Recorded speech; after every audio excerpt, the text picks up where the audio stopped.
Ναι. Αξιότιμοι και αγαπητοί προσκεκλημένοι, η μεγάλη αγκαλιά της Μονάδας Φροντίδας Ηλικιωμένων Άγιος Παντελεήμων της Ιεράς Μητροπόλεως Ξάνθης και Περιθεωρίου μας διδάσκει έμπρακτα την αγάπη.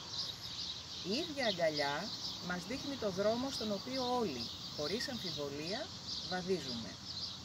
Είναι τιμή για εμάς η συμπερίληψη στο ανθρώπινο δυναμικό, το οποίο προσέρχεται στους γυρεούς του βίου και συνομιλεί με τους άξιους συμπαραστάτες του και η συμμετοχή στις όμορφες, απλές εκδηλώσεις μαζί τους.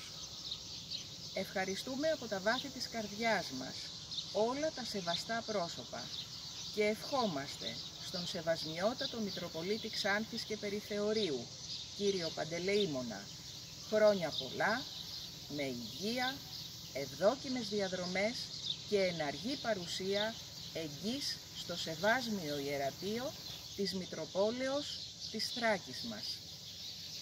Από τον ιστορικό ναό της Παναγιάς της Καθολικής στη Γαστούνη του νομού Ηλίας, δίπλα στο άσυλο αναπήρων γυροκομείο Παναγία η Καθολική της Γαστούνης της Ιεράς Μητροπόλεως Ηλίας και Ολένης, σας ευχαριστούμε θερμά.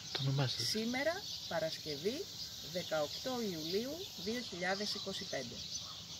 Δεν μπορείτε να βάλετε και το όνομά σας. Δεν χρειάζεται, εντάξει. Ωραία, καλύτερα, είναι πιο ολόσωμο.